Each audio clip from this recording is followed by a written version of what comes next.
ಆತ್ಮೀಯ ಹೇ ಸೀತಾರಾಮ್ ವೀಕ್ಷಕರು, ನಾನು ನಿಮ್ಮ ಎಂ.ಐ. ಅಥವಾ ಮಲ್ಲಪ್ಪ ಜೋತಾವು. ತಮಗೆಲ್ಲ ಭಾರತದ ಮಾತಿಗೆ ಸ್ವಾಗತ. ಇವತ್ತು ಮತ್ತೊಂದು ಸ್ಫೋಟಕ ಸುದ್ದಿ ಹೊರಬರ್ತಾ ಇದೆ. ಇಂಡಿಯಾದಿಂದ ಮತ್ತೊಂದು ಪಕ್ಷ ದೂರ ಸೇರ್ತಾ ಇದೆ. SP ಅಂತಂದ್ರೆ ಸಮಾಜವಾದಿ ಪಕ್ಷ, ಅದರಿಂದ ಒಂದು ಪಕ್ಷ ದೂರ ಸೇರ್ತಾ ಇದೆ. ಯಾಕೆಂದರೆ ಇಂಡಿಯಾದಿಂದ ನಿಧಾನಕ್ಕೆ ಒಂದೊಂದಾಗಿ ಪಕ್ಷಗಳು ಜಿಗಿತಾ ಅವೆಲ್ಲ NDAದ ಜೊತೆ ಗುರುತಿಸ್ಕೊಳ್ಳೋದನ್ನು ನಾವು ನೋಡ್ತಾ ಇದ್ದೀವಿ. ಆ ಹಿನ್ನೆಲೆಯಲ್ಲಿ ಈಗಾಗಲೇ ನಿತೀಶ್ ಅವರಾಗಿರ್ಬೋದು, ಇಂಡೈರೆಕ್ಟಾಗಿ ಮಮತಾ ಅವರಾಗಿರ್ಬೋದು, ಅದೇ ರೀತಿ ಉತ್ತರ ಪ್ರದೇಶಕ್ಕೆ ಬರ್ತಾ ಇದ್ದಾರೆ ರಾಹುಲ್ ಗಾಂಧಿ ಅವರು ತಮ್ಮ ನ್ಯಾಯ ಯಾತ್ರೆ ಮೂಲಕ. ಅವ್ರು ಬರೋಕ್ಕಿಂತ ಪೂರ್ವದಲ್ಲಿನ ಇನ್ನೊಂದು ಸ್ಪೋರ್ಟ್ ಮಾಡುವಂಥ ಒಂದು ಸುದ್ದಿಯನ್ನು ಇತ್ತೀಚೆಗೆ ಬಿಡುಗಡೆ ಮಾಡ್ತಾ ಇದ್ದಾರೆ. ನಮ್ಮ RLD ಅಂತಂದ್ರೆ ರಾಷ್ಟ್ರೀಯ ಲೋಕದಳ ಪಕ್ಷ. ರಾಷ್ಟ್ರೀಯ ಲೋಕದಳ ಪಕ್ಷ ಯಾರು ನಿಮಗೂ ಗೊತ್ತದ, ಹೇಳೋ ಅವಶ್ಯಕತೆ ಇಲ್ಲ. ಚೌಧರಿ ಚರಣ್ ಸಿಂಗ್ ಅವರು, ಅವ್ರ ಮಗ ಅಜಿತ್ ಚೌಧರಿ ಅವರು, ಈಗ ಅವ್ರ ಮೊಮ್ಮಗ ಅವರು ಸಹಿತ ಇವತ್ತು ನಿಧಾನಕ್ಕೆ ಅವ್ರ ಹೆಸರು ನಿಮ್ಗೆ ಗೊತ್ತದ. ನಮ್ಮ ಜಯಂತ್ ಚೌಧರಿ ಅಂತೇಳಿ. ಜಯಂತ್ ಚೌಧರಿ ಅವರು ಈ ಒಂದು ನಮ್ಮ SP ಜೊತೆ ಗುರುತಿಸ್ಕೊಂಡಿದ್ರು ಇಲ್ಲಿವರೆಗೆ. ಪಶ್ಚಿಮ ಉತ್ತರ ಪ್ರದೇಶದಲ್ಲೇ, ಪಶ್ಚಿಮ ಮತ್ತು ಪೂರ್ವ ಉತ್ತರ ಪ್ರದೇಶದಲ್ಲೇ ಇವರು ಹಿಡಿತದೆ. ಅಲ್ಲಿ ರೈತರಿದ್ದಾರೆ, ವಿಶೇಷವಾಗಿ ರೈತರ ಭೂಮಿಗಳು ಸಾಕಷ್ಟಿದ್ದಾವೆ. ಮೊನ್ನೆ ಒಂದು ಏನಪ್ಪ ಅಂದ್ರೆ ರೈತ ಚಳವಳಿಯಲ್ಲೇ ಈ ಭಾಗ ಭಾಳಷ್ಟು ಪರಿಣಾಮಕಾರಿಯಾಗಿ ಒಂದು ವರ್ಕ್ ಮಾಡಿದ್ದದ, ಜನರಿಗೆ ಮುಟ್ಟಿದ್ದದ. ಹೀಗಾಗಿ ಇಲ್ಲಿ ಈ ಜಾಗದಲ್ಲೇ ಇವರು ಹಿಡಿತಗಳಿದ್ದಾವೆ. ಹೀಗಾಗಿ ಅದು ಹೇಗಾದ್ರು ಮಾಡಿ ಸದಾಯಗದಾಯ ತಮ್ಮೊಳಗೆ ಉಳಿಸ್ಬೇಕು, ತೊಗೋಬೇಕು ಅನ್ನುವಂಥ ಪ್ರಯತ್ನವನ್ನು NDAನೂ ಆಯಿತು, ಇಂಡಿಯಾನೂ ಮಾಡ್ತಾಯಿತ್ತು. ಇಲ್ಲಿವರೆಗೆ ಇಂಡಿಯಾ ಜೊತೆ ಗುರುತಿಸ್ಕೊಂಡಿದ್ರು ಇವರು, ನಮ್ಮ ಜಯಂತ್ ಚೌಧರಿ ಅವರು. ಈಗ ಯಾಕೋ ಏನೋ ಅವರು ತಮ್ಮ ಮನಸ್ಸು ಬದಲು ಮಾಡಿಕೊಂಡ ಮೋಸ್ಟ್ಲಿ ಈ ಚುನಾವಣೆಯಲ್ಲಿ BJPನ ಗೆಲ್ಲೋದು ತಿಳ್ಕೊಂಡು ನಿಧಾನಕ್ಕೆ ಅದು ಜಂಪ್ ಮಾಡ್ತಾ ಇದ್ದಾರೆ, ಹಾರ್ತಾ ಇದ್ದಾರೆ. ಇದು ಈ ಕೇಳಿಬರುತ್ತೋ ಸುದ್ದಿ ಆಗ್ಯದ. ಇದರಲ್ಲಿ ವಿಶೇಷವಾಗಿ ಏನಪ್ಪ ಹೊಂದಾಣಿಕೆ ಆಗಿದೆ ಅಂತೇಳಿ ಸ್ಪಷ್ಟ ಆಗ್ತದೆ. ಈಗಾಗಲೇ SP ಅಂದರೆ ಸಮಾಜದ ಪಕ್ಷ, ಅಖಿಲೇಶ್ ಯಾದವ್ ಅವರ ಪಕ್ಷ ಈಗಾಗಲೇ ನಾವು ನಿಮಗೆ 7 ಸೀಟ್ ಕೊಡ್ತೀವಪ್ಪ, 7 ಸ್ಥಾನಗಳು ಕೊಡ್ತೀವಿ, ನಮ್ಮ ಜೊತೆ ಕೂಡ್ರಿ ಅಂತ ಪಾಪ ಆಹ್ವಾನ ಮಾಡಿದರು. ಆದರೆ ಆಹ್ವಾನವನ್ನು ನಿಧಾನಕ್ಕೆ ತಿರಸ್ಕರಿಸ್ತಾ ಇದ್ದಾರೆ ಅಂತೇಳಿ ಕಂಡು ಬರ್ತದೆ. ಇತ್ತೀಚೆಗೆ ಮಾತಾಡ್ತಾ ಇದ್ದಾರೆ. BJP 4 ಸೀಟ್ಗಳನ್ನು ಕೊಡ್ತೀವಿ. 4 ಅವು ಯಾವಪ್ಪ ಅಂದ್ರೆ ಕೈರಾನ, ಮುಂದೆ ಬಾಗ್ಪತ್, ಮಥುರಾ ಮತ್ತು ಅಮುರಾಗಳು, ಇವುಗಳನ್ನು ಕೊಡ್ತೀವಿ ನಾವು, ಇಲ್ಲಿ ನಿಮ್ಮ ಕ್ಯಾಂಟೀನ್ ನಿಲ್ಲದ್ರಿ ಅಂತ ಹೇಳ್ತಾ ಇದ್ದಾರೆ NDA ಮೂಲಕ.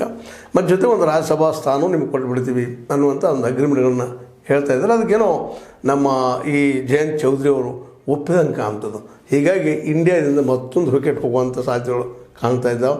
ಆಲ್ರೆಡಿ ನಮ್ಮ ಏನಪ್ಪ ಅಂತಂದ್ರೆ ಅಜಿತ್ ಚೌಧರಿ ಅವರ ಮಗನಂತ ಇವರು ಏನಪ್ಪ ನಮ್ಮ ಚೌಧರಿ ಮಿಸ್ಟರ್ ಜಯಂತ್ ಅವರು ನಮ್ಮ ನಮ್ಮ ಯಾರಪ್ಪ ಅಂದರೆ SP ಸಮಾಜವಾದಿ ಪಕ್ಷದೊಂದಿಗೆ ತಮ್ಮನ್ನು ಗುರುತಿಸ್ಕೊಂಡು ಬಂದಂಥವ್ರು ಈಗ ಚೇಂಜ್ ಆಗಿ ಹೋಗ್ತಾ ಇದ್ದಾರೆ. ಬಟ್ ಈಗಾಗಲೇ SP ಅವರು ಇವರಿಗೆ ಬಾಗ್ಪತ್, ಮಥುರಾ, ಮುಜಾಫರ್ನಗರ, ಬಿಜ್ನೂರ್, ಮುಂದೆ ಮೀರತ್, ಅಮ್ರೋಹಾ, ಖೈರಾನ ಇವುಗಳನ್ನ ಕೊಟ್ಟಿದ್ರು ಅವರು. ಇದನ್ನು ಯಾಕೋ ತಿರಸ್ಕಾರ ಮಾಡಿ ಹೋಗ್ತಾ ಇದ್ದಾರೆ. ಇದೊಂದು ರೀತಿಯಿಂದ ಸೆಟ್ ಬ್ಯಾಕ್ ಅಂತ ಹೇಳ್ಬೋದಾಗ್ಯದ ಯಾರಿಗೆ, ಈ ಒಂದು ಇಂಡಿಯಾಕ್ಕೆ. ಮತ್ತು ಇವರು ಜಗದು ಹೋದ್ರೆ ಆ ಭಾಗದ ಹೆಂಗಪ್ಪ ನಾಳೆ ಮುಂದನ್ನುವಂಥದ್ದು ಚಿಂತೆ ಸಹಜವಾಗಿ ಇಂಡಿಯಾಕ್ಕೆ ಕಾಡಲಿಕ್ಕತ್ತದು.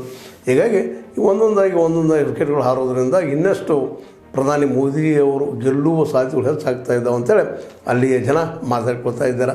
ಅದರಲ್ಲೂ ರೈತ ಮೂಮೆಂಟದಲ್ಲೇ ಇಡೀ ಒಂದು ವರ್ಷದ ತನಕ ಅಲ್ಲಿಯ ರಾಕೇಶ್ ಅವರಾಗಿರ್ಬೋದು, ಇನ್ನುಳಿದವರಾಗಿರ್ಬೋದು, ಇವರೊಂದು ಹೋರಾಟವನ್ನು ಮಾಡಿ ಈ ರೈತ ಮೂಮೆಂಟನ್ನು ಮಾಡಿದ ಜಾಗದಿಂದ ಬಂದಂಥ ರೈತರ ಪರಂಪರೆ, ರೈತರ ಮನೆಯಿಂದ ಬಂದಂಥ ಆದರೂ ಚೌಧರಿ ಚರಣ್ ಸಿಂಗರ ಮೊಮ್ಮಗ ಹೀಗೆ ಮಾಡ್ತಾ ಇರೋದು ಅಲ್ಲಿಯ ರೈತ ಸಮುದಾಯ ಯಾವ ರೀತಿ ಸ್ವೀಕಾರ ಮಾಡ್ತದೆ ನೋಡಬೇಕಾಗಿದೆ.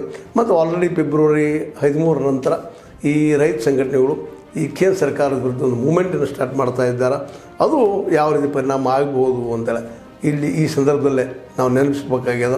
ಅದೇನೋ ಆಗಲಿ, ಇವತ್ತು ಮತ್ತು ಜಯಂತ್ ಚೌಧರಿಯವರು ಯಾರಿಗೆ ಸ್ಟ್ರೈಕ್ ಮಾಡಿ ನಮಗೇನಾಗೋದಿಲ್ಲ, ನಾವು ಬದುಕಬೇಕಾಗಿದೆ, ನಮ್ಮ ರಾಜ್ಯಕ್ಕೆ ಬೇಕಾಗಿದೆ ಅನ್ನುವಂಗ ನೆಲೆಯಲ್ಲಿ ಅವರು ಒಂದು ಹೆಜ್ಜೆ ಇಟ್ಟಿದ್ದಾರೆ. ಬಟ್ ಇದರಿಂದಾಗಿ ಇಂಡಿಯಾದ ಒಂದು ಘಟಬಂಧನಕ್ಕೆ ಅಥವಾ ಸಂಘಟನೆಗೆ ದೊಡ್ಡ ಹೊಡೆತ ಅಂತೇಳಿ ನಾವು ಸಾಮಾನ್ಯವಾಗಿ ನಂಬ್ತಾ ಇದ್ವಿ. ಬಟ್ ರೈತರು ಮಾತ್ರ ಅಲ್ಲೆಲ್ಲ ಜಾಗೃತರಾಗಿದ್ದಾರೆ. ಆ ಭಾಗದಲ್ಲೇ ರೈತರು ಯಾವ ರೀತಿಯಾಗಿ ಸ್ಪಂದಿಸ್ತಾರೆ ನೋಡಬೇಕಾಗಿದೆ. ಈ ಸುದ್ದಿ ಈಗಾಗಲೇ ರೈತ ಸಮುದಾಯಗಳಲ್ಲಿ ಹರಿದಾಡ್ತಾ ಇದೆ. ಪಂಜಾಬ್ ಮತ್ತು ಹರಿಯಾಣ ಜೊತೆಗೆ ಈ ಮತ್ತು ಪಶ್ಚಿಮೋತ್ತರ ಇದ್ದಂಥ ಈ ಭಾಗದಲ್ಲೇ ಉತ್ತರ ಪ್ರದೇಶದ್ದು ಇದು ಒಂದು ಸ್ವಲ್ಪ ಜಾಗೃತ ಜಾಗದ ರೈತರದು. ಇಲ್ಲಿ ಮೋಸ್ಟ್ಲಿ ಟೆಕಾಯಿತವರು ಇದನ್ನು ವಿರೋಧಿಸ್ಬೋದು ಅಥವಾ ಒಂದು ಇಂಡಿಯಾಗೆ ಸಪೋರ್ಟ್ ಮಾಡ್ಬೋದು. ಟೆಕಾಯಿತರ ಮಾತ್ರ ಭಾಳ ನಡೀತದೆ ರೈತ ಸಂಘಟನೆದ್ದು. ನೋಡೋಣ ಎಲ್ಲರೂ ಏನಾಗ್ತದೆ ಅದು ಮುಂಬರುವ ದಿನದಲ್ಲಿ ಕಾಣೋದು. ರಾಕೇಶ್ ಟೆಕಾಯಿತರ ಒಂದು ಅಭಿಪ್ರಾಯ, ವಿಶೇಷವಾಗಿ NDA ವಿರೋಧ ಇರೋದರಿಂದ, ಅಲ್ಲಿ ರೈತರು ವಿರೋಧ ಇರೋದರಿಂದ ನಮ್ಮ ಜಯಂತ್ ಚೌಧರಿ ಅವರು ತಪ್ಪು ನಿರ್ಧಾರ ತೊಗೊಂಡ್ರ. ಏನಾದರೂ ಆಗಲಿ ಒಟ್ಟಲ್ಲಿ BJP ಅಂದರೆ NDA SP ಅಂದ್ರೆ ಇಂಡಿಯಾ ಗ್ರೂಪಿಗೆ ಹೊಡೆತ ಕೊಟ್ಟಿದ್ದೀನಿ, ಸುಳ್ಳಲ್ಲ ಅಂತೇಳಿ ಅಲ್ಲಿ ಜನ ಮಾತಾಡ್ಕೊತಾ ಇದ್ದಾರೆ. ಇದು ಇವತ್ತಿನ ಒಂದು ಹೊಸ ಸುದ್ದಿ ಅಂತ ಹೇಳ್ತಾ ಲೈಕ್ ಮಾಡಿರಿ, ಶೇರ್ ಮಾಡಿರಿ, ಜೊತೆಗೆ ಕಾಮೆಂಟ್ ಮಾಡೋದು ಮರಲಿಕ್ಕೆ ಹೋಗ್ಬೇಡ್ರಿ ಅಂತ ಹೇಳ್ತಾ ಇದು ಸತ್ಯದ ಕೈಗೆ ನಡೆಸಿ ಸೀತಾರಾಮ್ ವಂದನೆಗಳು.